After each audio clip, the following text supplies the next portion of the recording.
Boa noite a todos. Sejam muito bem-vindos. Desculpa, minha voz está rouca hoje.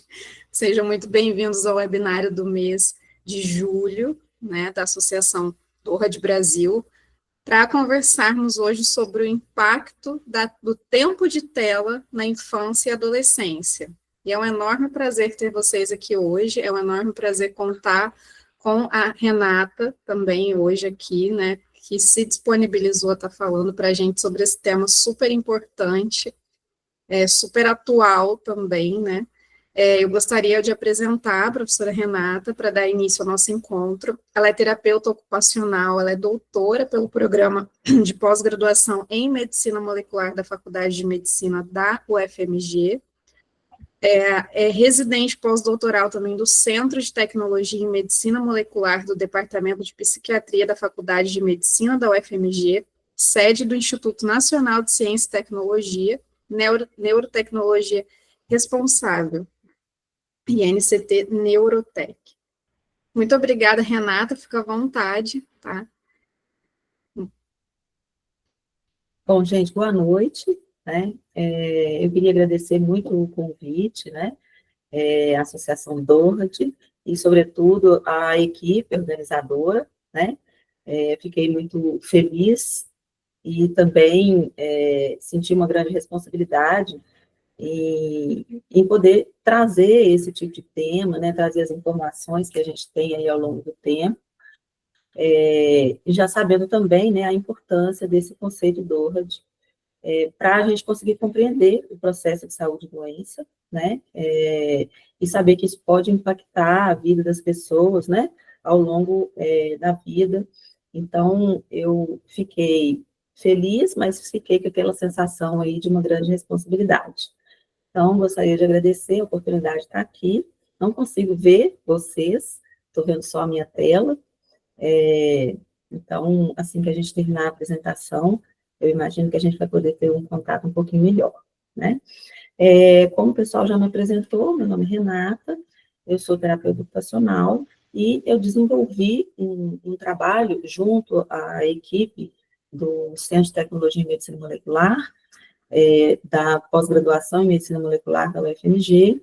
Inicialmente, a gente queria fazer um trabalho que fosse medido objetivamente com relação à influência do tempo de tela na atenção das crianças, porque lá nós temos um ambulatório bem robusto, na área de psiquiatria da infância e adolescência, e a gente estava prestando atenção que a quantidade de tempo de tela, né, e a quantidade de dispositivos que essas crianças e adolescentes estavam sendo expostas, estava tendo uma repercussão.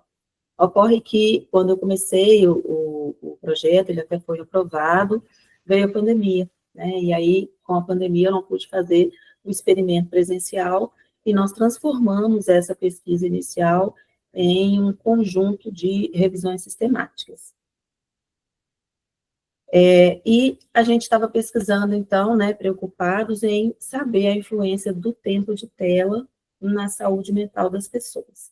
E por que isso? Porque, na verdade, a gente viu um grande avanço tecnológico, né, o surgimento e avanço também das TICs, né, tecnologia de informação e comunicação. Então, a gente estava com tantas possibilidades de resolver tantas coisas só pela internet, né, por meio dos notebooks, dos celulares, dos tablets, e a gente, então, aumentou bastante o tempo de tela. O que é esse tempo de tela? É aquele tempo dedicado às atividades que a gente consegue realizar por meio de dispositivos baseados em tela, né? Então, tablets, celulares, e também se insere a televisão. E quanto tempo, então, quando a gente fala em medida de tempo de tela, quanto tempo que é indicado, né?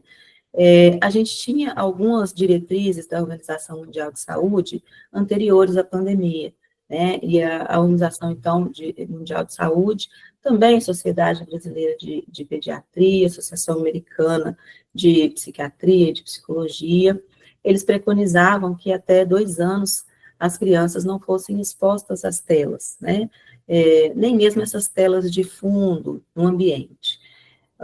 E de 2 a 5 anos, até 1 hora de tela, e de 5 anos até a adolescência, não mais que 2 horas de tela. O que aconteceu com a pandemia, né, e aquela questão do isolamento social, foi flexibilizado, e aquela idade, aquele intervalo ali de idade até os 2 anos, as crianças poderiam fazer videochamadas com supervisão de um adulto para contato com familiares, né. A gente vai tendo atualizações, e as últimas atualizações, então, da Organização Mundial de Saúde, também a Sociedade Brasileira de Pediatria, do ano passado, né, é que até 2 anos as crianças realmente não sejam expostas às telas, né, de 2 a 5 anos até 1 hora de tela, e aí teve uma mudança que é de 6 a 11 anos até 2 horas, e de 11 a 18, não mais que 3 horas de tela, tá? E esse nosso convívio com as telas, né, porque hoje o mundo está permeado, fala assim, não, hoje eu não vou olhar a tela, aí você entra dentro do ônibus para ir trabalhar, tem lá uma tela de todo tamanho, né, desce, tem tela, chega no trabalho, é com tela. Então, realmente está muito presente na nossa vida. E a gente tem, inclusive, alguns aspectos positivos, né, do nosso contato com telas. Por exemplo, algumas funções cerebrais, né, no caso dos idosos, então, alguns jogos de cunho cognitivo, muito melhor, às vezes, para a memória. Há também algumas atividades pedagógicas, né, quando a gente fala das crianças, mas com o aumento que a gente teve muito grande com o advento da pandemia, quando ela passou, a gente não retornou aos números anteriores, né? E o que a gente prestou atenção? Que essa estimulação sensorial crônica estava levando realmente a resultados desfavoráveis à saúde mental. E o que seria saúde mental? É aquele estado de bem-estar, né? A condição que a pessoa consegue, né, de lidar com o estresse normal da vida e continuar funcionando produtivamente. Lá em 2019, antes do aparecimento da pandemia, 1 em cada 8 pessoas no mundo já vivia com um transtorno de saúde mental, sendo que o transtorno de ansiedade e depressão eram os mais comuns. Inclusive, o último relatório mundial de saúde mental, lá em 2022, ele preconizava da gente transformar a saúde mental por meio da transformação dos ambientes, né? Que a interferência do ambiente estava muito grande, sobretudo essa grande exposição às telas. E a gente tinha inicialmente adotado uma perspectiva do ciclo vital, né, do ciclo de vida. Então, a gente estava tentando entender se a cada fase do ciclo vital, criança, adolescente, adulto e idoso, iria responder de uma forma diferente à exposição ao tempo de tela, né. Então, inicialmente, a pesquisa ela foi feita em todo o ciclo vital. Eu vou apresentar alguns dados, porque eles foram alocados em blocos, e depois a gente passa só para os dados de criança e adolescente. A gente viu, dentre vários desfechos de saúde mental, que a ansiedade e a depressão foram os que mais apareceram e foram estudados, né, apareceram de forma mais robusta em todo o ciclo vital. Então, aqui a gente consegue perceber que a depressão, né, que é essa linha amarela, quando a gente pega ali as crianças, quando a gente tem essa porcentagem, é a porcentagem de estudos que investigaram esse desfecho, né, de ansiedade, e a porcentagem deles que encontrou prejuízos, associações, então, entre o tempo de tela e a saúde mental, levando a prejuízos, então, aumento nos scores de problemas de saúde mental, tá? Então, aqui nas crianças, por exemplo, para depressão, a gente teve 73% dos estudos que encontraram aumento dos scores de problema de depressão, e 77% dos scores de ansiedade. Nos adolescentes também a gente teve uma quantidade bem grande, né? Ansiedade, 71% dos estudos que investigaram encontraram aumento dos scores, e 77% dos estudos que investigaram depressão encontraram aumento dos scores. Aqui a gente menciona os adultos e os idosos, só para a gente terminar o ciclo vital, né? Mas o nosso foco aqui hoje não é esse. Mas, de uma forma interessante, né, nos adultos a gente continua tendo aí uma grande quantidade de estudos, e uma grande porcentagem deles que encontrou aumento dos scores de ansiedade e depressão, e nos idosos esse número, ele diminuiu um pouco. Então, a gente conseguiu ver que, realmente, a cada fase do ciclo vital, a gente tem respostas diferentes à exposição aos tempos de tela. Quando a gente viu o que diminuiu os scores de ansiedade e depressão com as pessoas sendo expostas aos tempos de tela, nos estudos das crianças, daqueles estudos que investigaram ansiedade e depressão, o tempo de tela, ele não esteve relacionado nenhuma vez à diminuição dos scores. Nos adolescentes, a gente teve ali 7% dos estudos que investigaram ansiedade e depressão, eles viram uma melhoria nos scores, uma diminuição, 7% na depressão e 21% na ansiedade. Para os adultos, praticamente nada, né? E nos idosos, a gente teve um número interessante da diminuição da depressão com o contato, né, exposição a essas telas, e a gente percebeu, na época a gente foi estudar as bases disso, e a gente percebeu que estava relacionada à diminuição da solidão. Agora, falando mais aqui no nosso assunto de hoje, né, alinhando aí os nossos dados ao conceito Doherty, né, lembrando para quem está começando agora a ter contato com esse conceito, né, o Doherty, então, vai ser essa sigla que está relacionada à origem do desenvolvimento, né, de saúde e doença. É uma linha de pesquisa que vai ser baseado no fato de que eventos adversos, né, nos períodos desenvolvimentais chaves, lá no início da vida, e hoje, né, atualmente expandido até a adolescência, ele vai ter efeitos profundos sobre saúde e doença, né, o estado de doença ao longo da vida das pessoas. E aí eu trouxe aqui algumas figurinhas, né, para ilustrar sobre essa questão do impacto do tempo de tela na infância e adolescência.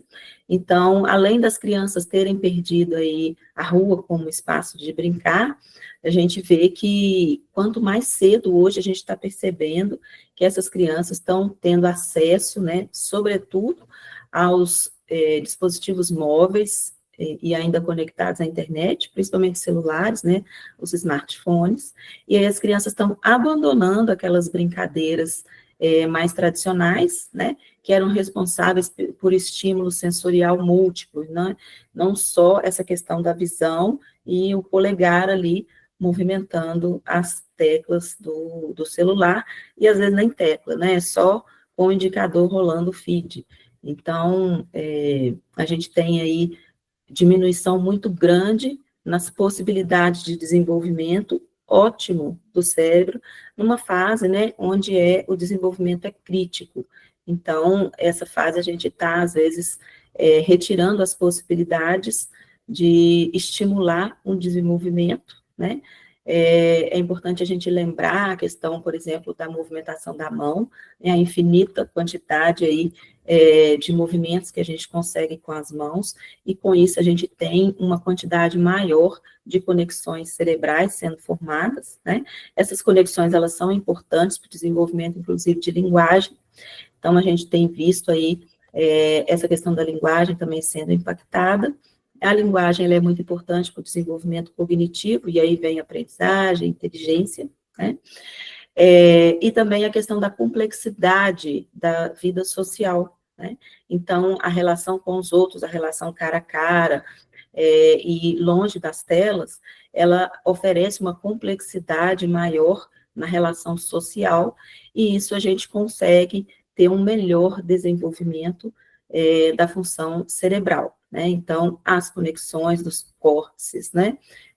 Tanto o córtex pré-frontal, onde a gente vai ter esse desenvolvimento de inteligência, pensamento abstrato, e com outras áreas do cérebro, né? E aí a gente percebe que a gente pode estar retirando essas oportunidades de desenvolvimento ótimo, do neurodesenvolvimento ótimo dessas crianças, em virtude delas terem abandonado muitas atividades que seriam enriquecedoras do ponto de vista sensório-motor, né?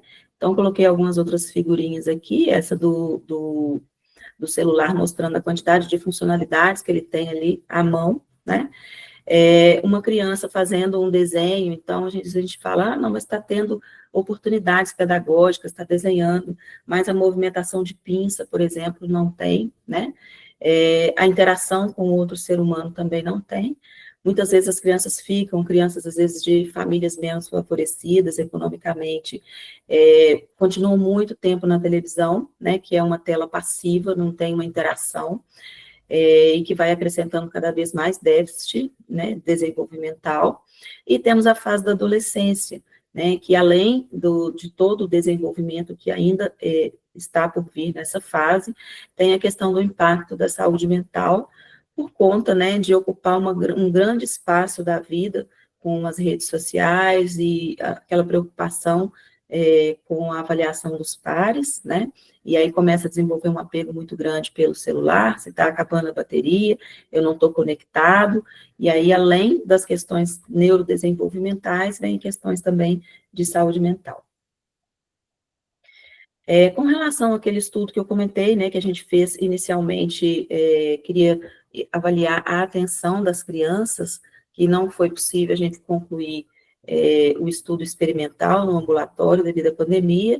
Nós realizamos uma revisão sistemática, e essa revisão sistemática, ela incluiu 11 estudos, foram mais de 8.000 crianças, né, que participaram, e o que a gente percebeu é que realmente o tempo de tela tinha efeitos negativos na atenção, sobretudo na atenção sustentada, né? Porque é aquela atenção que a gente precisa de ter ela desenvolvida para que a criança consiga prestar mais tempo na atividade que ela está desenvolvendo e fugir dos distratores, né? Então, ela consegue ignorar os distratores e prestar mais atenção na atividade. Então, a gente viu que foi a atenção que foi mais prejudicada, né?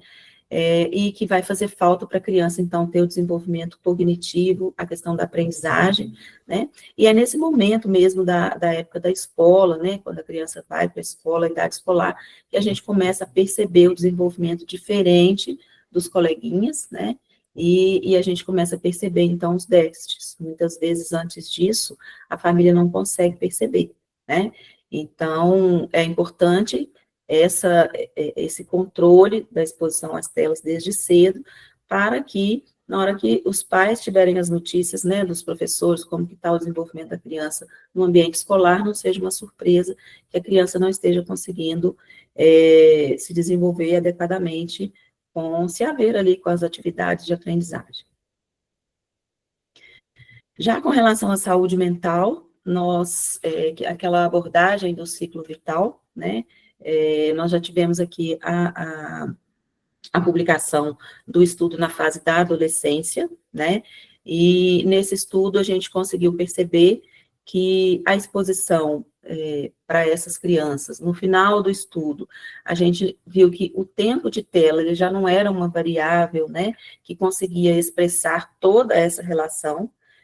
Então, assim, a relação com o conteúdo que estava sendo absorvido e com o tipo de dispositivo que estava sendo usado, também era muito importante, né?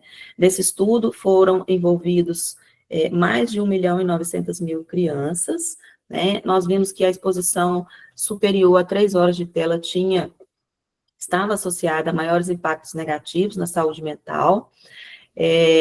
As associações, né, entre os sintomas depressivos e o uso prolongado do celular, elas foram muito proeminentes.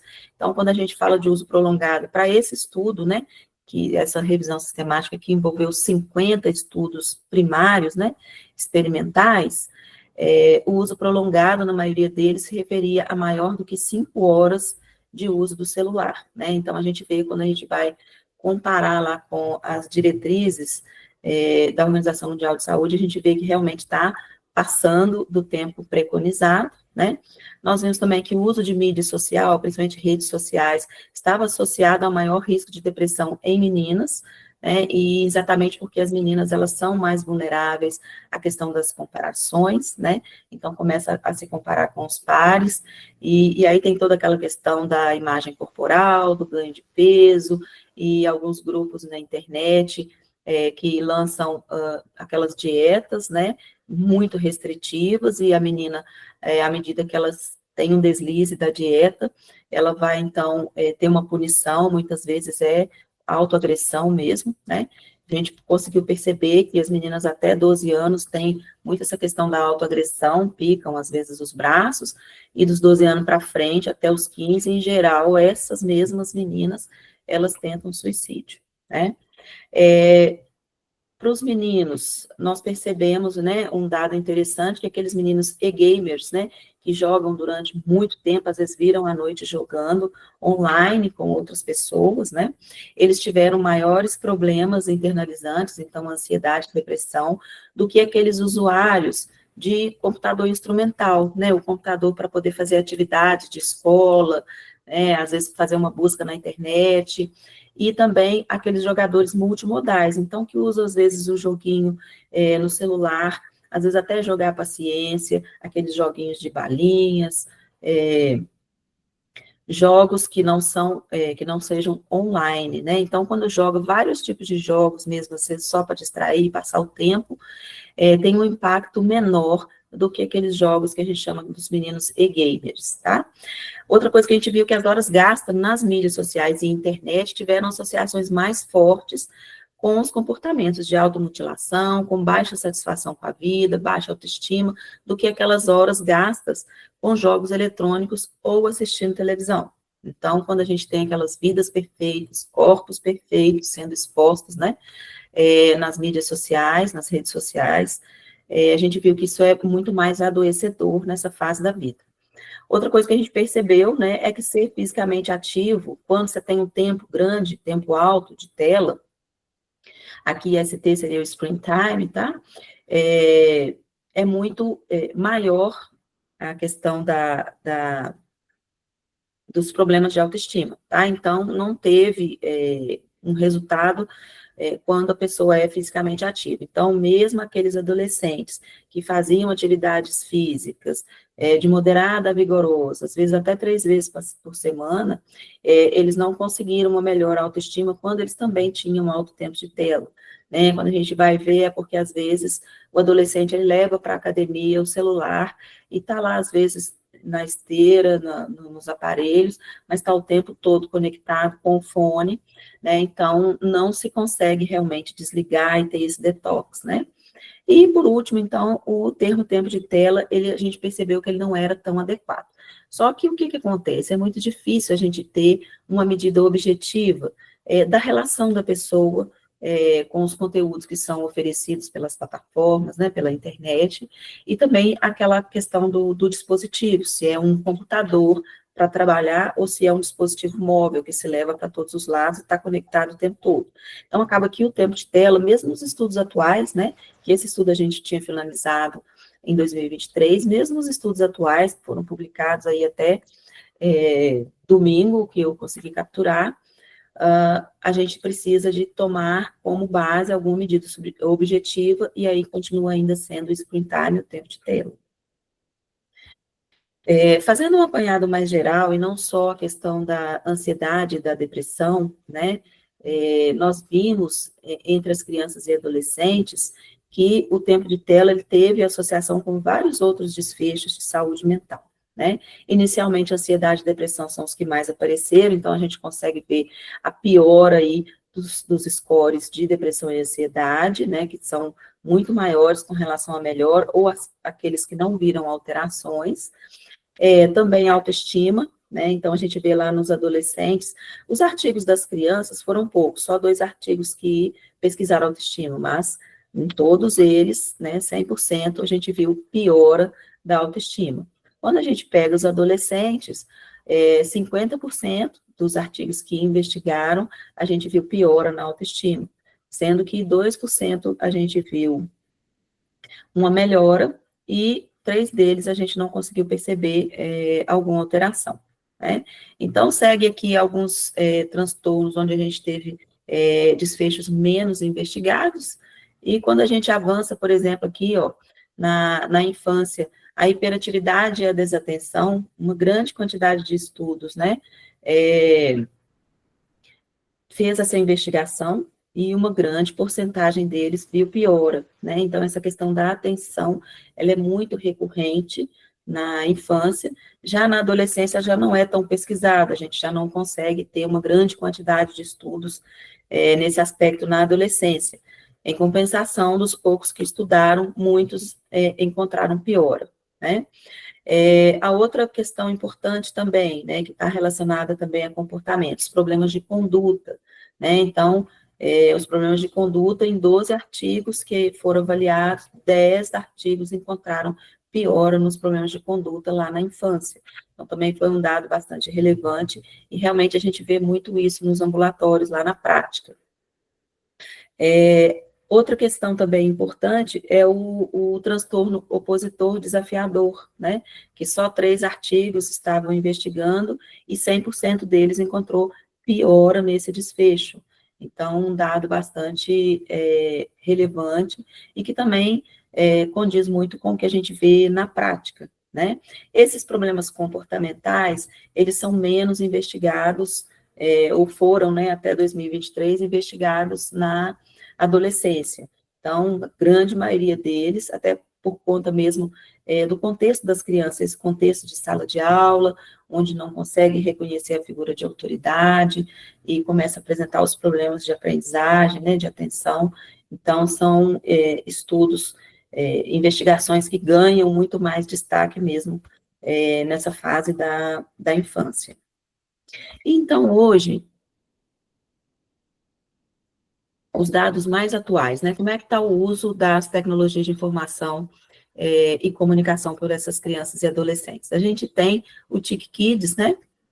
Que é um site que ele traz todos esses números, como é que está, então, a utilização, e não só da internet, como que estão conectados, mas os tipos de dispositivo que usam, né? E também o manual de orientação, que eles deram o nome ali, o grupo de estudo, né? O grupo de trabalho, relacionado aí à saúde na era digital, que é da Sociedade Brasileira de Pediatria. Eles deram o nome de Menos Telas, Mais Saúdes, e já tem uma atualização dos dados de 2024. E esse manual de orientação da Sociedade Brasileira de Pediatria, ele usa os dados, né, do TIC Kids. Então, tanto o manual de orientação quanto o TIC Kids trazem esses dados atualizados e falam, né, que 95% dos jovens de 9 a 17 anos estão conectados à internet, então é um número muito grande. Os dispositivos mais usados, né, o celular, 97%, televisão ainda muito presente, 70%, e os computadores, um pouco menos, né, porque geralmente eles são mais relacionados a trabalhos de escola, etc., né, alguns adolescentes de 17 anos, às vezes, já entraram na universidade, né? Agora, um dado importante, perfil em redes sociais. 88% desses jovens já têm um perfil em redes sociais, né? E a gente viu ali, lá no início das nossas falas, que as redes sociais e as mídias que mostram, né, redes sociais, são as que estão mais fortemente associadas a piores desfechos de saúde mental.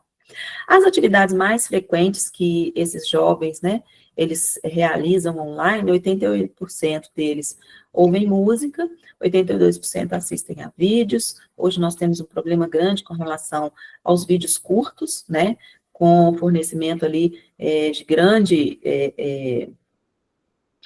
como que eu vou dizer, ativação do sistema de recompensa, né, 82% para tarefas escolares e 75% para videogame estando conectado à internet, né, aqueles meninos, principalmente meninos, mas hoje também muitas meninas e gamers. E qual que é o problema, né? O uso precoce da internet hoje, 24% relatam que acessaram a internet antes dos 6 anos, né? E a gente vê a quantidade de conteúdo sensível, né? Conteúdo prejudicial para o desenvolvimento dessas crianças. Então, uma quantidade muito grande de crianças acessando antes dos 6 anos conteúdos pela internet. E olha só, 63% acessaram antes dos 10 anos, né? E a gente consegue ver, inclusive, né, alinhando aí ao conceito do Doherty, que quanto mais cedo, maior o risco de impacto no desenvolvimento dessas crianças. Exposição a conteúdos sensíveis. 20% acessaram a internet em busca de conteúdos relacionados à alimentação, né? Então, aquelas dietas mirabolantes, né, para poder tentar se encaixar ali com o corpo que está sendo veiculado ali como corpo ideal, né? Também conteúdos relacionados à automutilação, 14%, conteúdos relacionados a suicídio, 11% uso de drogas e 16% conteúdo sexual impróprio. E muitos deles relatam ter experiências negativas, né? 26% relataram ter sido vítimas de cyberbullying ou de alguma discriminação, 24% relatam ter passado um tempo excessivo, né, conectados à internet, e 25% deles relatam que não conseguiram controlar o tempo de tela. Então, realmente é muito complicado a gente querer que uma criança, um adolescente, né, que tem ainda esse desenvolvimento cerebral ainda em curso, tenham condições sozinhos de gerenciar e conseguir controlar o próprio uso da internet, o uso dessas telas, uma vez que o conteúdo, né, ele é cheio de gratificações, né, ele já é moldado para realmente ter um grande engajamento e ser muito difícil da gente deixar. Começa a rolar o feed, quando vê, passou 40 minutos, né? Então, realmente, para a criança e para o adolescente sozinho, fazer esse controle é um desafio. Aliando, então, né, ao conceito Doherty, que vai falar ali dos primeiros 1000 dias, hoje já estendido, né, até a adolescência, mas a gente sabe que esses primeiros 1000 dias, né, desde ali da gestação até os 2 anos, é um período crítico para o desenvolvimento do cérebro, né, então aquelas entradas, os inputs sensoriais, que vão estar moldando também circuitos cerebrais, né, conexões importantes para o desenvolvimento ótimo dessa criança, né? Então, a gente vai ver ali que essa estimulação sensorial mesmo a nível da visão, né, apenas, então, isso vai ser deletério para as outras regiões e para o restante do sistema sensorial, né? A linguagem também, então, ela fica debilitada quando você fica recebendo ali passivamente esses conteúdos, e a gente sabe que ela é a base, né, do desenvolvimento cognitivo e social, e aí essa exposição a telas, principalmente televisão, né, vídeos, que é uma exposição passiva, ela está relacionada a atraso na fala em bebês e crianças pequenas. A questão do sono também, ela tem sido muito impactada, né, aquela rotina do ciclo sono-vigília, que vai estar relacionado ao equilíbrio hormonal, a um crescimento saudável, né, e esses transtornos de sono têm sido muito relacionados à ansiedade, depressão e TDAH em crianças.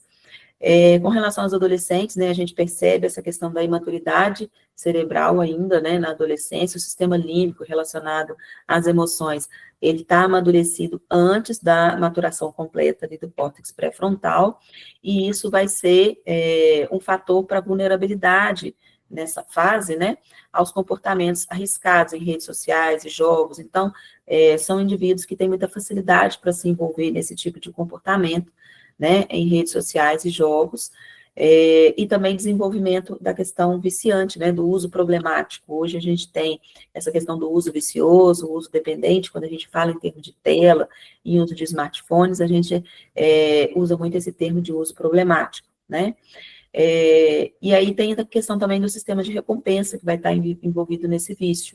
Então, os likes, os pontos nas vitórias também nesses jogos, eles ativam muito o sistema de recompensa, né? Fornecem uma quantidade grande de dopamina. Então, as telas acabam sendo um alívio emocional, né? A cada vez que você tem uma tensão psíquica, você naturalmente, em recurso psicológico, você busca o alívio dessa tensão psíquica, e já se descobriu, né, que o acesso aí a essas telas traz esse alívio emocional, aumentando, então, esse fornecimento de dopamina. E isso está envolvido, né, nesse ciclo vicioso e acaba levando à dependência digital. A outra questão importante também para o desenvolvimento desses jovens é a questão dos jogos violentos, né? Eles estão relacionados ao aumento da impulsividade, da agressividade, da irritabilidade, diminuição da empatia, né? Essa coisa de se preocupar com o bem-estar do outro, e tem dificultado também os vínculos sociais e familiares, né? Hoje a gente tem os filhos do quarto que passam muito tempo em seus quartos fechados, jogando, e sabe-se lá, acessando mais que tipo de conteúdo, né? E nós temos também outros riscos, então, a questão da luz azul, né, que está muito relacionada a problemas de visão. Oftalmologistas hoje fazem previsões que até 2050, metade da população mundial vai estar precisando de lente corretiva para miopia. A questão dos fones, né, que está relacionada aí à perda auditiva. Questão do sedentarismo, então, aumento de peso, aumento do IMC, né? Está muito relacionada essa questão das telas, maratonar, séries, essas coisas, muito relacionada a comportamento de lanches, né? Então, a gente quase não vê, eu, pelo menos, na minha prática, não vejo, uma criança, um adolescente levando para as telas, para maratonar série, para jogar um prato de repolho cozido, né? Sempre ali um Doritos, alguma coisa bem cheia de glutamato, e às vezes refrigerantes, bebidas açucaradas, né? E outros riscos também com relação a musculares, né? Questões posturais, etc. E aqui eu trago alguns estudos que vão estar trazendo evidências, né? Do excessivo tempo de tela, e que não tem muito jeito ainda da gente medir a relação dos indivíduos, então a gente ainda continua tendo a questão do tempo de tela, e o impacto, então, desse tempo de tela no neurodesenvolvimento, principalmente, né, e em questões de saúde mental. Aqui a gente tem um estudo com 437 crianças, né, ele usou uma coorte longitudinal japonesa, que é a coorte Hamamatsu, que ela está em andamento, então eles usaram dados de 2023, mas ela está em andamento até hoje, né? Esse estudo estava investigando crianças de 24 a 40 meses de idade, né? Esse, em particular, ele estava buscando associação entre o tempo de tela e o risco genético para desordens do neurodesenvolvimento, então, TDAH e transtorno do espectro do autismo, né, nas crianças. Eles dividiram ali 4 níveis de tempo de tela, né, então a gente tem ali o nível 1, que seria a referência, então essas crianças estariam dentro daquele tempo de tela que é tido como saudável, né, que é até 1 hora de tempo de tela. O nível 2, ele já vai estar ali a partir de 2 até quase 3 horas de tempo de tela, e a gente percebeu que essa avaliação que foi feita lá no início do estudo, que foi realizado com 24 meses, depois com 32 meses, depois com 40 meses, com 32 meses, de 24 para 32, teve um aumento muito grande nesse tempo de tela, e depois ele continuou subindo, não com tanta robustez, mas continuou subindo até a avaliação dos 40 meses. Já as crianças que estavam alocadas, né, no nível 3, que tinha altos tempos de tela, né, a partir de 3 horas, e as crianças do nível 4, que tinham de 4 horas ou mais de tela por dia. E o que eles perceberam, né? Que aquelas crianças que estavam com o tempo de tela aumentado, né, a partir de 3 horas até 4 horas ou mais, elas tiveram uma associação com risco genético, né, a desenvolver, estava associado ao risco de desenvolver o transtorno do espectro do autismo. Já para o TDAH, o que eles perceberam é que aquelas crianças que tinham o aumento do tempo de tela ao longo do tempo, né? Então, crianças com alto tempo de tela, desde o início do estudo até o final, né, mais 4 horas ou mais, e foram subindo, estavam relacionadas, tiveram, né, esses tempos sendo associados ao risco genético de autismo, e essas crianças que apresentaram ao longo do tempo um aumento do tempo de tela, estavam relacionados ao risco genético do desenvolvimento de TDAH. O que eles colocaram na discussão desse estudo? É que o tempo de tela, né, o screen time prolongado, esses altos tempos de tela, poderiam não ser a causa do risco genético, já que foi feita só uma associação. Mas eles poderiam sim ser um sinal precoce, né? Então, as crianças que apresentavam esse perfil, né, esse nível de uso de telas diário, poderia ser um sinal precoce para as crianças que desenvolveriam, então, esses transtornos do neurodesenvolvimento. Já esse estudo aqui usou também essa mesma coorte Hamamatsu, né, mas incluiu uma quantidade maior de participantes, 885, e eles estavam interessados em saber se aquelas brincadeiras ao ar livre, elas eram um fator capaz de atenuar essa associação entre o tempo de tela, né, e os desfechos de neurodesenvolvimento nessas crianças. E eles queriam saber se esse alto tempo de tela aos 2 anos, eles iam estar impactando alguns desfechos de neurodesenvolvimento aos 4 anos, e eles queriam saber se essas crianças que tinham uma quantidade bacana ali de atividades, né, de brincadeiras ao ar livre aos 2 anos e 8 meses, se isso ia ser capaz de atenuar essa relação. Né? E o que eles encontraram? Lembrando que os desfechos, né, de neurodesenvolvimento que eles consideraram era comunicação, habilidades de vida diária e socialização. Então, o tempo alto, né, o tempo de tela alto aos 2 anos e a habilidade de vida diária aos 4 anos, mostrou uma associação negativa, igual a gente vê que o beta ali está menos 1,76. Então, uma associação negativa vai falar para a gente que quanto mais alto o tempo de tela, menor era a habilidade de vida diária. Então, altos tempos de tela aos 2 anos, menos a habilidade de vida diária aos 4 anos, né? E eles perceberam que 18% dessas associações, né, do tempo de tela alto aos 2 anos, e essas habilidades de vida diária aos 4 anos, ela tinha sido atenuada pela frequência das brincadeiras ao ar livre lá nos 2 anos e 8 meses, né? Outros desfechos, né, que eles avaliaram, a questão da comunicação. Então, o tempo de tela alto aos 2 anos e a comunicação aos 4 anos também mostrou uma associação negativa, ou seja, quanto mais alto o tempo de tela, menos scores ali de boa comunicação aos 4 anos.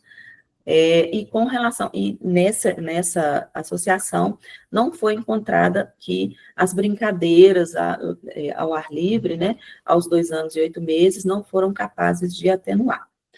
Agora, com relação à frequência, né, as associações da frequência de brincadeiras ao ar livre e da socialização, elas tiveram uma associação positiva, né? Então, quanto maior a frequência de brincadeiras ao ar livre, maior os scores na socialização. Já quando eles fizeram as associações entre o tempo de tela alto e a socialização, eles perceberam uma associação negativa. Então, quanto mais altos os tempos de tela, menores eram os scores de socialização. Sendo que aquelas brincadeiras ao ar livre, aos 2 anos e 8 meses, elas só foram capazes de atenuar 18% das associações lá nas atividades de vida diária. Nos outros desfechos, elas não foram capazes de atenuar essa associação, né, desse impacto do tempo de tela aos 2 anos nesses desfechos do neurodesenvolvimento aos 4 anos. Aqui, com relação aos vídeos curtos, né, que hoje estão muito aí sendo usados, não só, né, pelas crianças, a gente vê que os idosos, eles estão muito envolvidos também com esse uso aí dos vídeos curtos, mas esse estudo, ele estava preocupado em saber, né, com relação aí aos vídeos curtos e a questão de sintomas de atenção em 528 crianças, né, eles falam que crianças em idade escolar, é um estudo tailandês, então, a idade escolar que eles estavam considerando era crianças de 6 a 12 anos, e eles investigaram 528 crianças, né, eles queriam saber se esse uso aí dos vídeos curtos, eles estavam associados em maiores scores de desatenção, sintomas de desatenção nessas crianças em idade escolar.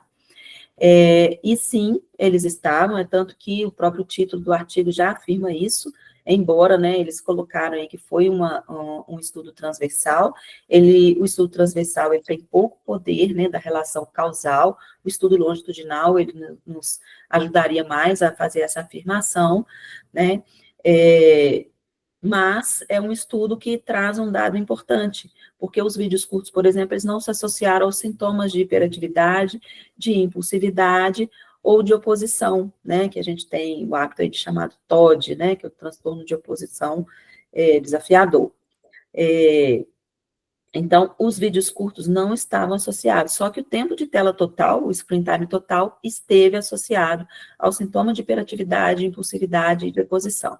Então, o tempo de tela total, ele vai corroborar aqueles dados nossos das pesquisas que a gente tinha levantado lá em 2023, né, onde a gente não tinha avaliado essa questão dos vídeos curtos, que hoje está muito mais em voga, né, está muito mais disseminado, impactou a questão da atenção, então é um problema sério na questão do aprendizado dessas crianças, né, e que vai impactar aí todo o resto da vida dessas pessoas, e esse dado é importante, mesmo sendo um estudo transversal.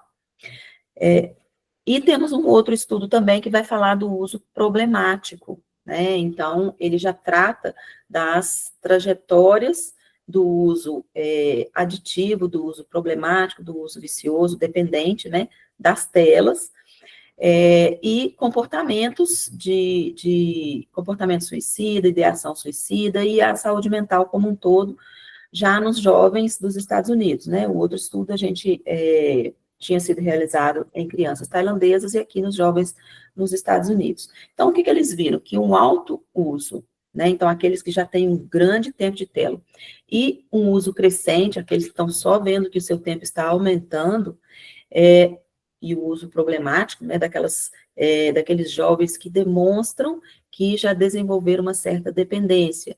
Então, eles ficam irritados quando estão longe dos seus dispositivos de tela, né? Muitos, às vezes, demonstram sintomas físicos, sudorese. Então, a gente percebe que são sintomas que se assemelham àqueles sintomas também da dependência por uso de substâncias, né? Então, eles perceberam que esse uso alto ou que está crescendo ao longo do tempo, desse uso problemático de telas, esteve associado a comportamento suicida, ideação suicida e pior saúde mental. Foi feito em mais de 4 mil jovens, né? Então, uma parcela bastante considerável aí, o N, que eles conseguiram avaliar. Esse mesmo estudo, ele foi comentado no editorial, né? E esse editorial, ele fez um levantamento nesses mais de 4 mil adolescentes, de como que era essa relação, como que eles percebiam que estava sendo desenvolvendo esse uso problemático de telas para tentar chegar num índice ali de susceptibilidade. Quem que se encaixa aí nessas porcentagens e que pode imaginar que já está susceptível, já está... pode mostrar esses comportamentos viciosos, né, e dependentes. Então, 48% desses jovens do estudo lá inicial, eles relataram perder a noção de quanto que já estão usando o telefone, 25% usavam as mídias sociais para esquecer os problemas, 25% admite passar muito tempo pensando nesses aplicativos de mídia social, 17% deles tentaram reduzir o uso dessas mídias, mas não conseguiram, e 11% reconhece que o uso das telas está afetando negativamente, inclusive, os seus trabalhos escolares, né? Então, esses dados, eles contribuem, né, expandem aí o nosso conhecimento para a gente conseguir aplicar na nossa prática, para conseguir identificar esses jovens que podem estar em risco, né, que sejam susceptíveis a desenvolver esse tipo de comportamento vicioso. E, recentemente, nesse fim de semana, foi publicado um artigo falando da necessidade de proteger, né, as mentes que estão em desenvolvimento nessa era digital, né? Então, foi um fórum tentando implementar uma política global de racionalização mesmo do uso, principalmente dos smartphones, dos celulares. O que eles fizeram, né? Eles utilizaram aí uma coorte grande em vários locais do mundo, né, mais de 100 mil jovens, mas eles pesquisaram em adultos jovens, de 18 a 24 anos, aqueles que receberam os seus celulares antes dos 13 anos. O que é que eles estavam manifestando, né? Então, eles perceberam que uma grande quantidade, né, a grande maioria desses jovens de 18 a 24 anos, que tinham seus celulares, a posse de seus celulares, né, e acesso a esse tipo de conteúdo, internet, redes sociais, antes dos 13 anos, tinham questões de saúde e de saúde mental, né, de saúde geral, bem-estar geral e de saúde mental, já em curso, né, então já estavam procurando tratamento e eles responderam que sim, receberam e tiveram acesso aos seus celulares e à internet, todo esse conteúdo, antes dos 13 anos. Então, a proposta desse fórum, né, e desses autores, inclusive eles entraram em contato comigo, para a gente tentar, né, corroborar, e quanto mais pessoas envolvidas globalmente, para a gente ter mais força, a ideia, né, é de implementar políticas semelhantes àquelas que regulam acesso a álcool, tabaco, carteira de motorista, aqui no nosso caso também, a questão do voto, né, e aí eles estão sugerindo a restrição do acesso a smartphones e mídias sociais para crianças menores de 13 anos, né, e também a questão da obrigatoriedade da educação em alfabetização digital nas escolas, e a responsabilização corporativa, que seria, então, responsabilizar não só a criança e o adolescente, para que ele consiga gerenciar o seu tempo de tela, e não só os pais como vilões ali, de ficar direcionando e colocando limite ao tempo de uso, de acordo com aqueles tempos da Organização Mundial de Saúde, mas também a questão das plataformas, né? Então, as empresas responsáveis pelas plataformas que fornecem aquele uso e já estão alinhados à economia da atenção, né? Ao mercado da atenção. Então, o importante é quantos segundos de atenção que aquele tipo de postagem recebe do cliente, né? Que seria a criança, o adolescente, o adulto jovem, né? Então, dependendo da quantidade de tempo de atenção, a pessoa foi exposta a uma quantidade X de propaganda, de anunciantes, né? Então, essa economia da atenção que movimenta esse algoritmo para ter o engajamento quantas vezes, né, maior puder ser. Então, quando a pessoa percebe, já tem muito tempo que ela está ali rolando o feed e sendo exposta ali àqueles conteúdos e também àqueles anunciantes. Então, essa responsabilização corporativa também, ela está sendo discutida aí globalmente. Um outro estudo que vai falar também dos adolescentes, mas com uma característica importante, aqueles adolescentes que têm alto tempo de tela fora da escola, né, porque com a educação digital, né, muitos países aí adotando a questão de diminuir a quantidade de livros e cadernos e lápis e mais tablets, etc., né, foi feita, então, essa investigação quando os adolescentes têm alto tempo de tela fora da escola. E, realmente, nos estudos que eu tinha desenvolvido lá atrás, o tempo de tela para trabalho e estudo, em todo o ciclo vital, ele tinha associações muito mais fracas com os problemas de saúde mental do que o tempo de tela para entretenimento. Inclusive, tem uma agência canadense que conseguiu, né, estipular que para o adulto, até 3 horas de tempo de tela para entretenimento, que seria, então, um tempo de tela aceitável como saudável. O tempo de tela para adulto ele é um pouco mais difícil de controlar, uma vez que se usa para trabalho, né, e para estudar também. Então, foi visto que os tempos de tela para entretenimento, eles são aqueles mais prejudiciais. E esse estudo aqui, inclusive, fala do tempo de tela fora da escola, né? Então, eles viram que aquelas pessoas com o tempo de tela mais alto, infelizmente, a imagem que veio no artigo, ela é bem clarinha, mas ali o tempo de tela das barrinhas azuis, né, eles correspondem a quem tem menos de 4 horas de tela por dia fora da escola, né, e as barrinhas laranjas de quem tem mais do que 4 horas, né, 4 horas ou mais de tempo de tela por dia. Então, eles viram que quem tem mais, aquele adolescente que tem um alto tempo de tela, tem feito menos atividade física, tem o sono mais irregular, tem mais problemas com peso, apresenta também, né, com relação à saúde mental, mais depressão e ansiedade, e o apoio social percebido, que é também um desfecho relacionado à saúde mental, né? aquelas pessoas do ó céus, ó vida, ó azar, ninguém me ajuda, todo mundo odeia o Cris, né? Então, menos apoio social e emocional percebido. E esse estudo também teve uma amostra considerável, né, de 1.952 adolescentes.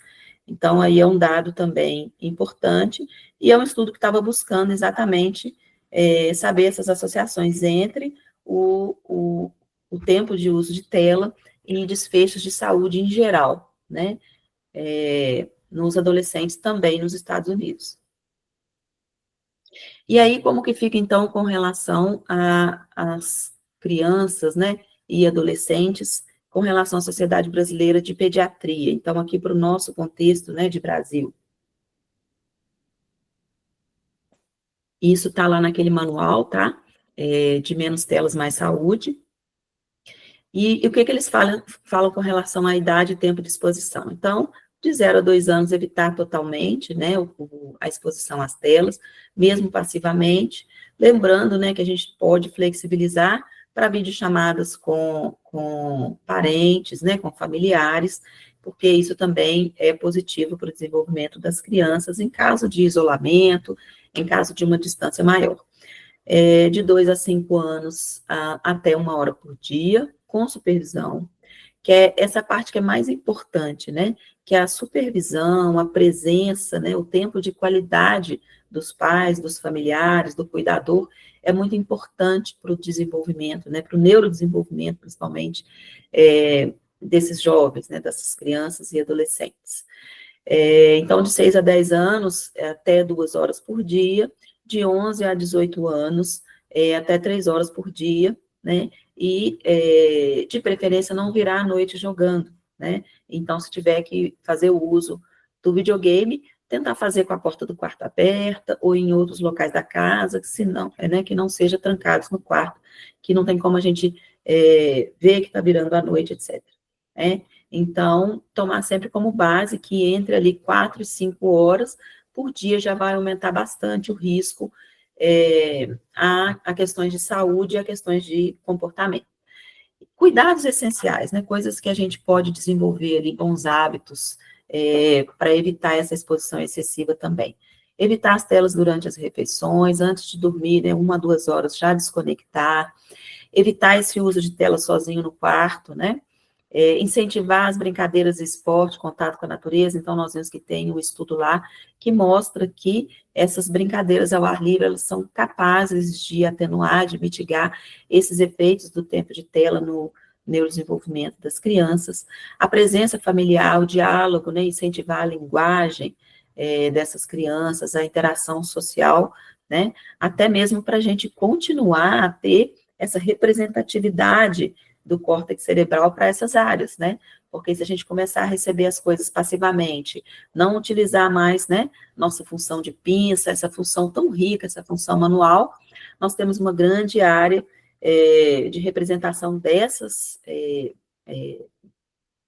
atividades, né, desses usos, essa questão da linguagem, da socialização, do uso das mãos, uma representatividade grande no nosso substrato cortical, né? E à medida que a gente começa a cair em desuso, né, nós corremos o risco da gente ter um desenvolvimento dessas áreas, então, subótimo, né? Estimular a alfabetização digital, então, que as escolas comecem, então, a ensinar como que é uma relação saudável, né, como que é uma relação cortês também, né, no uso de telas. A gente consegue perceber alguns adolescentes que perdem até aquela coisa ali mesmo do convívio, né, perde aquelas habilidades que às vezes aprendeu em casa, do relacionamento social, né, quem que cumprimenta primeiro, aquelas coisas. Então, a gente consegue perceber nas entrelinhas, às vezes dentro de sala de aula na universidade, que muitos estão perdendo mesmo essa questão da comunicação, essa questão da socialização, dos costumes, né, das famílias, estão ficando cada vez mais distantes. Então, o diálogo, a presença familiar, e enriquecer a vida fora das telas, né, a vida offline ser mais rica, para ter menos necessidades psicológicas para aliviar usando as telas. E também, né, o olhar atento dos pais, dos cuidadores, dos professores, quem estiver envolvido, né, os profissionais de saúde, identificar precocemente para conseguir intervir no caso de perceber aquele uso problemático. Essas aqui são as referências que eu usei, né?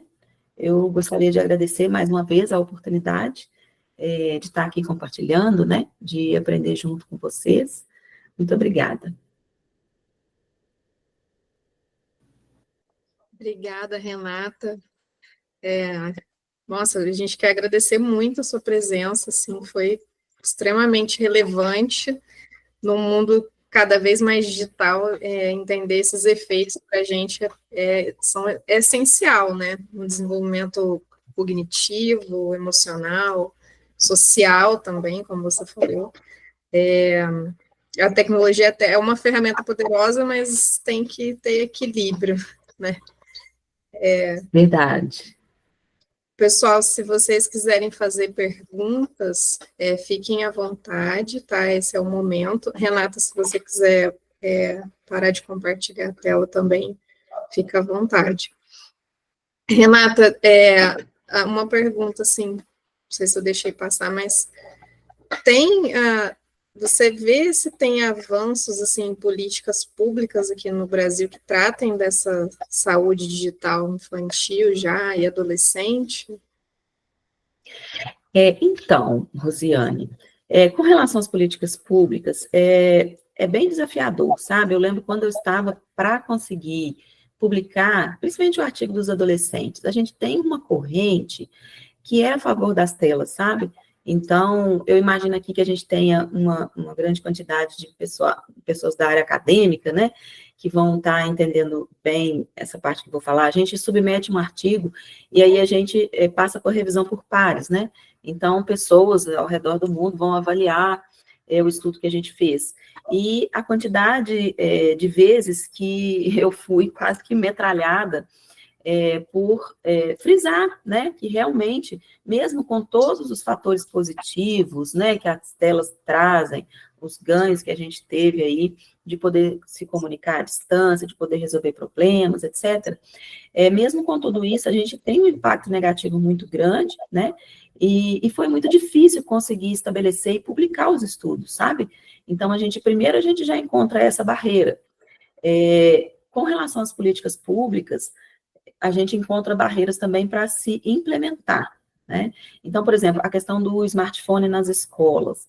Alguns estados já estavam, né, caminhando nesse sentido, e aqui em Belo Horizonte, eu tinha contribuído na escrita do projeto de lei, né, e quando, então, ele foi aprovado, ele já tinha passado por outras instâncias, e quando a gente viu o texto, ele já responsabilizava as escolas pela saúde mental das crianças e adolescentes. Então, foi, como diz o outro, um Deus nos acuda, porque na segunda-feira já estava posto que ia ser proibido os celulares nas escolas, na rede municipal, né? Então, as escolas da prefeitura estavam se adequando, e aí, quando receberam a legislação, falava que eles teriam que ter, então, esse manejo dos sintomas de ansiedade, né, que essas crianças apresentassem.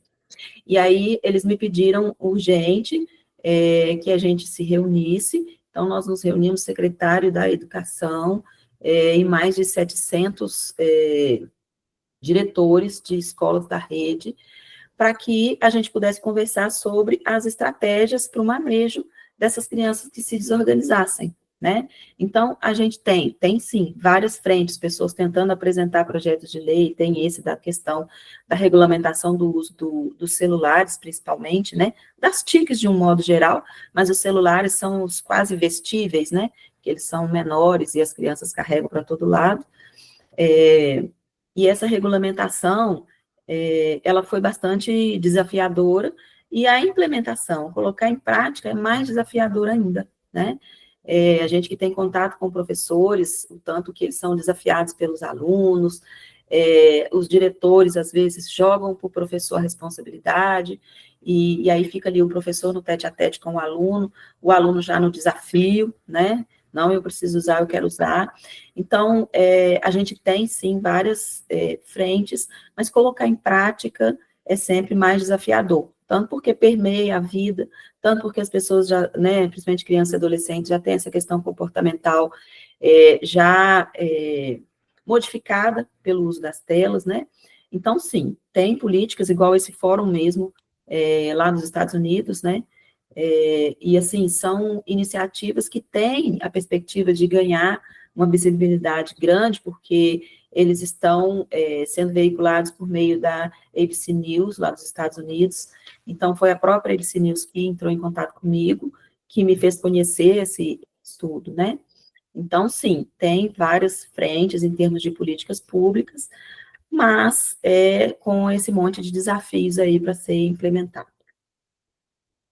Obrigada, Renata. Muito desafiadora essa parte. Né? Grazi, por favor, pode perguntar.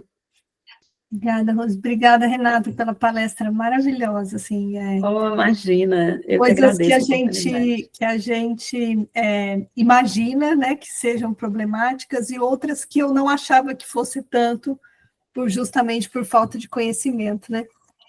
O que me chamou bastante atenção, Renata, foi esse assunto que vocês estavam conversando anteriormente, o fato de as telas para estudo também serem tão prejudiciais quanto as telas para recreação. Eu tinha essa ideia, mas não achava que fosse tão importante assim. E quando a gente fala, por exemplo, de livros eletrônicos, por exemplo, o Kindle, né, que é o modelo que todo mundo, que as pessoas mais usam, como é que isso se enquadra? Assim, então, uma criança alfabetizada, um adolescente já alfabetizado, né, que usa esse livro, esse tipo de livro, entra também nessas telas? Então, o Grazi, o que a gente conseguiu perceber mais, que a tela para trabalho e estudo, ela tem um impacto menor na saúde mental do que as telas para entretenimento. Então, por exemplo, se a pessoa está utilizando para leitura, para trabalho, ela está ali preocupada em absorver um conhecimento, né? Mas é muito difícil ele citar determinadas respostas psicológicas comparativas, né? Às vezes você tem, assim, uma outra emoção, por exemplo, livro de literatura, né? Tá lendo ali Dom Casmurro, o que for, né? Então, assim, tem esse tipo de emoção que pode ser elicitada, sabe? Mas não é para impactar um comportamento e uma saúde mental, não é. Então, assim, o que a gente percebeu com relação ao estudo, que a Suécia também percebeu, depois de 15 anos tentando ali a educação digital, percebeu que as crianças perdiam em habilidades de leitura e escrita e de socialização, né? Então, eles retrocederam, ministro da Cultura, ministro da Educação, acharam melhor voltar para o caderno, para o livro, por conta dessas perdas, né? Mas não um impacto tão grande para levar a risco de pensamento suicida, nada dessas coisas, né? Então, essa leitura que não vai ter aquela, como que eu vou dizer? Aquela tela muito chamativa, aquela tela com estímulos saltitantes, sabe? De estímulos rápidos, de menos de 30 segundos, que dá uma alta liberação de dopamina, sabe? Esse tipo de tela de entretenimento está muito mais relacionada às questões de saúde mental do que uma tela para leitura, né? Que, em geral, você está indo buscar algum tipo de conhecimento. Né? E é importante a gente frisar também que hoje as crianças e adolescentes, elas não dão muito conta de muito tempo nesse tipo de leitura, né? Principalmente as crianças que têm altos tempos de tela em outros tipos de mídia, né? Elas têm baixo limiar frustração, entram em tédio com muito mais rapidez, né? Então, é muito difícil você ter uma qualidade, né, de criança e de adolescente que consiga ficar tantas horas ali, ultrapassando as 3 horas diárias no Kindle, fazendo esse tipo de leitura, tá? Era o que acontecia com a gente antigamente, né? No livro físico. Só contar uma anedota enquanto chegam mais perguntas. Um dia eu estava no avião e tinha uma criancinha de uns 3 anos, 2 ou 3 anos, do meu lado, e a mãe. E o comissário pediu para ela desligar o tablet, na época que se desligava, né, o tablet, e a mãe deu a revista na mão da criança.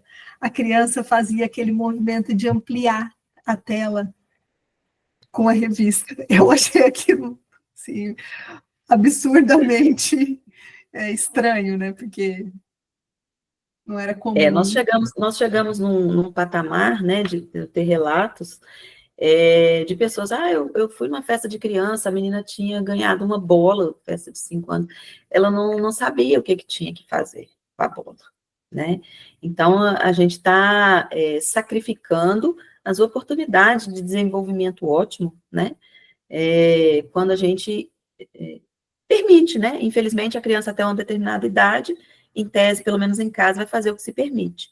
Só que é muito complicado no mundo do jeito que a gente está hoje, porque se você limita para a criança, por exemplo, não vai fazer, não vai ter, vai ser só X tempo, principalmente na escola, ou nos grupos dos coleguinhas, ela acaba sendo excluída, porque nem todos os pais vão ter o mesmo comportamento, e, né, as outras crianças, então, vão estar permitidas a mexer o tanto de tempo que elas queiram, a ter seus próprios celulares, e aí gera essa questão da desigualdade, e a criança sofre 2 vezes, com vontade de ter a mídia, e com esse isolamento das outras crianças, né, de se sentir diferente. Então, tá bem desafiador, né? Mas não dá para a gente fechar os olhos para uma coisa como essa, uma criança querendo ampliar uma revista, né? Faria parte da inteligência dessa criança saber que a revista não tem jeito de, né? Obrigada, Renata. Imagina. Eu vou dar prioridade aqui para a Mariana, que levantou a mão, depois eu faço as perguntas que estão no chat, tá? Tá certo. Oi, boa noite. Quero parabenizar pela palestra, foi ótimo.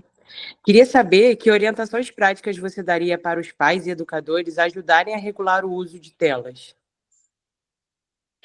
Com relação à orientação prática, a primeira é seguir aquelas diretrizes de tempo, porque fica muito mais fácil, Mariana, você negociar, né, você conversar com o jovem sendo amparado por uma diretriz, né? É uma diretriz de saúde, não você como vilão tentando colocar um tempo, né? Agora, pode ser relativizado, então aqui na nossa família, a gente faz dessa forma. Eu sei que você gosta desse tipo de conteúdo, gosta disso, então nós vamos fazer até X hora, você vai fazer isso, em compensação, né, quando for convidado para o piquenique, para as atividades, você vai, mesmo que inicialmente você não queira, ou então vamos dividir, né, uma atividade que eu gosto muito de recomendar é a da jardinagem, porque a atividade da jardinagem, além de toda a manipulação, os inputs sensoriais que entram, você tem a questão do ciclo se fechando. Então, você coloca a semente na terra e ela vai nascer, e se de repente, por exemplo, né, for uma jardinagem de uma coisa que você pode se alimentar daquele vegetal que cresceu, fazer um chá, então é muito importante isso, a criança viu nascer, depois recolheu, foi lá, lavou, colocou na mesa, todo mundo se serviu, então ela vê fechar esse ciclo. E a primeira coisa que os pais podem fazer, logo após olharem para o tempo de tela dos filhos, é repensarem o próprio tempo de tela. Então, questão prática também, para o pai poder dar exemplo, né, o pai é o que eu falo, os pais, os cuidadores, para poder dar exemplo, não estar também o tempo todo imerso em telas, dedicar tempo de qualidade fora das telas, né, e realmente proporcionar essas experiências enriquecedoras fora da tela junto com as crianças. Então, para que ele não seja vilão, se basear nas diretrizes e tentar relativizar as coisas em família, porque cada família tem ali a sua rotina, o seu contexto, né? Mas tentar inserir esse tipo de atividade, né? Você quis fazer a sua atividade que você gosta na tela, agora nós vamos fazer essa aqui, porque essa aqui é muito importante para nós, é muito legal, e com isso envolver as crianças em outro tipo de atividade e enriquecer a vida fora da tela. Tá ótimo, muito obrigada. Imagina. Tá ótimo. Renata, a gente tem mais 2 perguntas aqui. Como a professora vê a projeção desse cenário a longo prazo em termos de distúrbios psíquicos, como a esquizofrenia, por exemplo? Então, o que acontece? Estudos que relacionam o tempo de tela com a esquizofrenia, eles são mais raros, sabe? A gente geralmente dá muita atenção, e a gente vê o mundo também dando muita atenção, para aquelas crianças menores, até ali a parte da adolescência, né? Então, a gente vê que a esquizofrenia, em tese, ela tem o seu gatilho ali, o seu início, quando a criança está, quando o adolescente está ali, do meio da adolescência para frente, para adulto jovem, né? Então, é um tempo onde até então, até coisa de 1 ano, 2 atrás, não se falava muito do tempo de tela nessa fase, muito porque os adultos jovens, adolescentes mais velhos, estavam envolvidos com ensino digital, com o trabalho baseado em telas, até que se amadureceu esse tema para a gente conseguir perceber, com o número de estudos que foram se juntando e o nível de evidência, que a tela para trabalho e estudo, ela não é a mesma, não tem os mesmos efeitos que a tela para entretenimento, né? Então, isso ainda é incipiente, porque, em tese, eles colocam como algum evento gatilho, né? Para que essa pessoa comece a apresentar os sintomas da esquizofrenia, né? Ali com a primeira questão do autocuidado, o rompimento com a realidade, a questão das vozes. Então, estudos que têm uma forte base de evidência com relação à exposição às telas, mesmo que seja, né, em idades precoces, e o desenvolvimento de esquizofrenia, eles são mais raros e não tem uma quantidade, assim, a ponto da gente conseguir definir um tom causal, né? Mas, sim, alguns estudos conseguem fazer essa associação. Pessoas que desenvolveram, né, que tiveram o seu gatilho, apresentaram esquizofrenia quando adultos jovens ou adolescentes mais velhos, apresentaram altos tempos de tela na infância e início da adolescência. Perfeito. A Ludmila está primeiro agradecendo, parabenizando pela apresentação. Adorei ter uma mineira ministrando hoje, sou mineira também, eu também gostei muito. Eu trabalho com nutrição experimental. Hoje, o que os estudos têm demonstrado é que o mesmo estímulo entre homens e mulheres há respostas diferentes de dimorfismo sexual. Desse modo, eu gostaria de saber se o uso excessivo de telas pode estar associado a alterações hormonais ou puberdade precoce, se há estudos nesse sentido ou perspectivas. Muito boa pergunta. E tem sim, sabe? Infelizmente, não é uma coisa fácil de medir, igual, por exemplo, a nutrição, né? Nós vamos deixar no carboidrato simples, no processado, durante X tempo, né? Estudos com ratinhos, nós vamos dar milkshake de morango durante 2 semanas, nós vamos privar disso, nós vamos oferecer adlibito para tudo. Não é um campo muito fácil de se fazer essas medidas, né? Mas a gente tem, sim, estudos que relacionam, por exemplo, né, com relação aos idosos, que foi muito interessante. A televisão estava muito ainda atrelada, quando a gente fez os estudos dos idosos, à depressão. Só que os homens mais velhos, né, os senhores, com 4 horas de televisão por dia, eles estavam com o score de depressão lá em cima, nas tampas, pensamentos suicidas e alguns com tentativas de suicídio. As mulheres mais velhas também estavam com 4 horas nesse nível de 4 horas de televisão por dia, e elas estavam com os níveis de depressão muito mais baixos. E o que a gente percebeu? A atividade, a multitarefa, né? Então, aquelas pessoas, por exemplo, que enquanto está assistindo televisão, está fazendo um tricô, está copiando uma receita, sabe? Então, atividades ativamente cognitivas ou cognitivamente ativas, durante a recepção passiva da exposição às telas, ela está menos relacionada ao pior desfecho de saúde mental, sabe? Então, a gente vê que essa diferença no gênero, né, ela não só está relacionada à questão hormonal, que a gente vai ver lá nas menininhas, aquelas pré-adolescentes até a adolescência, onde elas têm muito mais vulnerabilidade à questão das redes sociais do que os meninos, né? Por questões também hormonais que elas estão vivendo nessa fase da puberdade, a questão da comparação, né, com os pares. Então, isso já é típico do sexo feminino, e já os meninos com relação a vencer, né, a ser vencedor, o outro ser o perdedor. Então, como eles não trabalham, ainda não estão na idade produtiva, o meu carro que eu comprei é melhor do que o seu, eles têm essa vazão na questão do jogo. Então, eu consegui vencer, eu mudei de fase e tal. Então, a gente tem essas diferenças, sim, né? Então, as redes sociais é pior para o adoecimento mental das meninas, muito em função também dessa questão de comparação, questões hormonais, e já os meninos, com relação a essa coisa mais competitiva, né, com relação a ser fracassado ou vitorioso. Então, a gente percebe, sim, mas olha, é bem mais difícil de implementar um estudo desse tipo, né, do que os estudos, assim, que a gente possa medir objetivamente, tá? Mas a gente percebe, sim. Perfeito.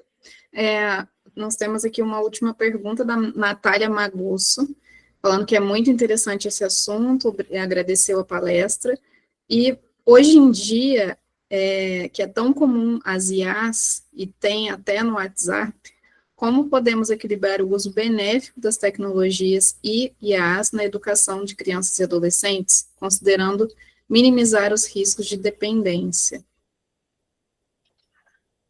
Como que a gente consegue, né? Porque cada criança, né, cada indivíduo é de um jeito, está sendo criado também dentro de um ambiente, né? Então, tudo isso tem que ser considerado. Durante muito tempo, eu tive investigando essa questão das telas, e os estudos japoneses, eles demoraram para conseguir perceber danos no uso de tela, danos em saúde mental no uso de tela pelas crianças, né? Então, a gente vê, por exemplo, que lá eles têm culturalmente, eles têm uma questão disciplinar muito proeminente, né? Então, depende muito.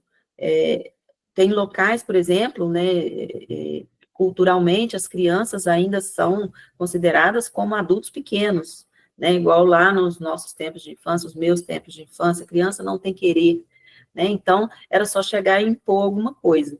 E hoje não, vai depender muito do contexto familiar. Tem famílias que conseguem manter uma determinada questão de autoridade, né, então, olha, você vai poder usar tantas horas, esse tipo de recurso você vai usar só para isso, isso e isso. A IA vai te ajudar só a organizar ali os parágrafos do seu texto, vai só te ajudar a fazer uma figura que você não está conseguindo, etc. Mas depende muito do contexto que essa criança está inserida, né? Porque os pais, por exemplo, que ficam, às vezes, o dia todo trabalhando, e essas crianças, às vezes, ficam muito tempo na televisão, nos seus celulares, fica bem desafiador, né, de fazer isso. Então, depende de cada caso um caso, mas o que a gente pode fazer, primeiramente, se basear nessas diretrizes, né, e ver, mostrar com relação à educação digital, que a IA, ela precisa ser conferida. Então, um texto gerado pela IA, um conteúdo gerado pela IA, ele não pode ser só acreditado totalmente. Tem que ir lá e ver, a criança tem que ver que ela tem que ter conhecimento daquele assunto, ela tem que adquirir, por meio da educação formal, conhecimento daquele assunto, para que ela possa julgar a IA. Porque essa inteligência, como o nome diz, ela é artificial, né? E ela foi criada por uma inteligência natural.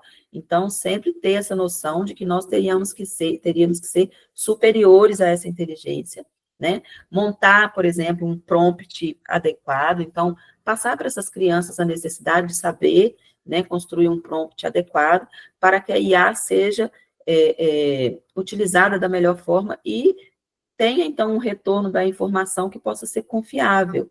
Então, essa educação digital, ela é muito importante. Mas, de novo, eu repito, infelizmente, cada contexto familiar vai ter a sua realidade, né? Então, a gente desenhar certinho o que pode ser feito, teria que ser assim, talvez para cada tipo de família, cada desenho de família.